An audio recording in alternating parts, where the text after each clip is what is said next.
अस्सलामु अलैकुम दोस्तों, तुसीं वेख रहे हो पाक पंजाब टीवी ते मैं हाँ तुहाडा दोस्त अब्दुल वाहिद। दोस्तों सब तो पहले मैं तुहाडे भरावां नाल ये गल करनी कि जिहड़े दोस्त कहंदे ने कि असीं रकबा लभ के थक गए हाँ, सानूं कोई अच्छा ते मुनासिब कीमत दे विच रकबा नहीं मिलदा पिया। दोस्तों वो दोस्त बेफिक्र होकर रबता कर लेन मेरे नाल।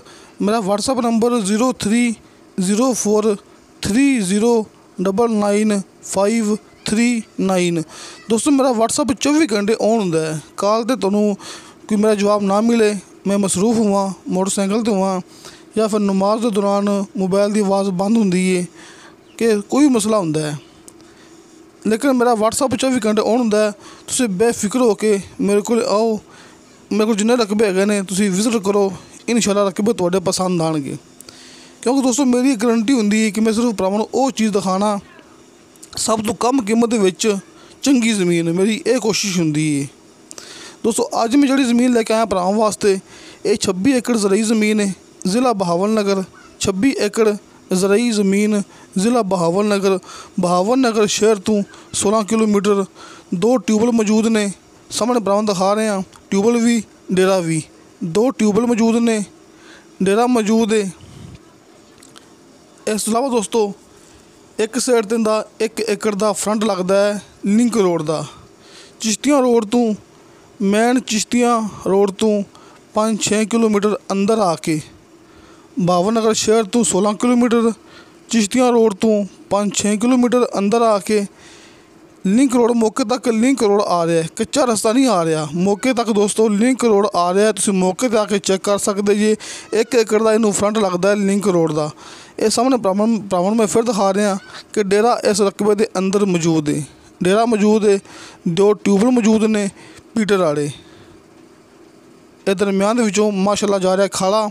दोस्तों मुकम्मल ज़मीन तैयार की पई, पद्धर की पई, बराबर की पई है कि सिर्फ झोने वास्ते कि पनीरी लगी है। मैं शुरू तो भरावां दिखा चुकिया कि इत्थे मालक झोने की तैयारी की जाता है। दोस्तों अगर आप गल करिए ठेके की, दोस्तों इस साइड ते ठेका चलता पे 70,000 तो लैके 90,000 तक। दोस्तों साड़ी गारंटी होंदी है कि असीं जिहड़ी गल करदे पे तुसीं मौके ते आके चेक कर सकते जी। इत्थे आस पास ठेके किन्ने ने, पानी किवें, नहरी पानी किन्ना है। दोस्तों इस ज़मीन नूं 6 माह का नहरी पानी है। 2 ट्यूबल लगे हुए ने पीटर ते। ज़रे ज़मीन पानी बिल्कुल मिठा है, ये भी अपनी गारंटी है। क्योंकि इस इलाके ज़मीनां कोड़े पानी वाली वेगियां ने ते मिठे पानी वाली वेगियां ने। जिंदा पानी कोड़ा होंदा, नमकीन होंदा है, उंदे विच मैं ये गल करदा हुन्ना कि भाई इंदा पानी कोड़ा है, नमकीन है। लेकिन जिंदा पानी मिठा होंदा है उंदे विच मैं ये गल करदा हुन्ना कि भाई इंदा पानी मिठा है, लिहाजा इस ज़मीन का पानी मिठा है। दोस्तों इस तो इलावा दोस्तों एक खुशी की गल ये भी हैगी कि इत्थे टरपैन लगदी पई है, मुकम्मल मंजूरी हो गई है। बिजली का ट्रांसफार्म 1 महीने के अंदर अंदर लग्या जाएगा।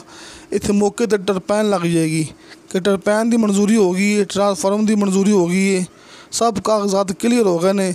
बस 1 महीने के अंदर अंदर इत्थे टरपैन लग जाएगी, मौके ते ट्रांसफार्म लग जाएगा। फिलहाल 2 ट्यूबल लगे हुए हैं जिहड़े कि अपना पीटर ते ने।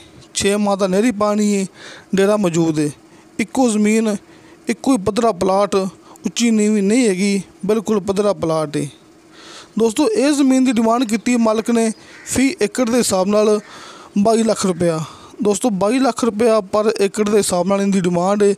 कमी पेशी प्यार मुहब्बत हो जाएगा।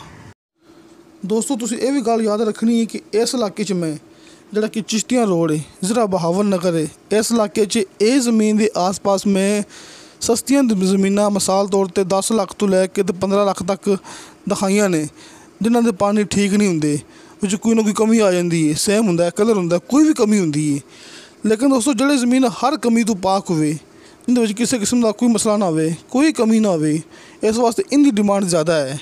इनकी डिमांड 22 लाख रुपया पर एकड़ के हिसाब नाल है ते 70,000 तो लैके 90,000 तक फी एकड़ के हिसाब नाल साल का ठेका चलता पिया इस इलाके का, इन्हां ज़मीनां का।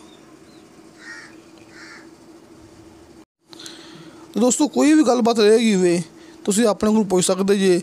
अपने call number and WhatsApp number भाई मोहम्मद शफकत साहब अपने नाल काम करते हैं, उन्होंने भी call number and WhatsApp number लगे होंगे ने। हर मूवी की डिस्क्रिप्शन स्क्रीन पर नंबर ना लिखा हो याद ना रहे, लेकिन हर मूवी की डिस्क्रिप्शन के अपने कॉल एंड WhatsApp नंबर लगे होंगे ने।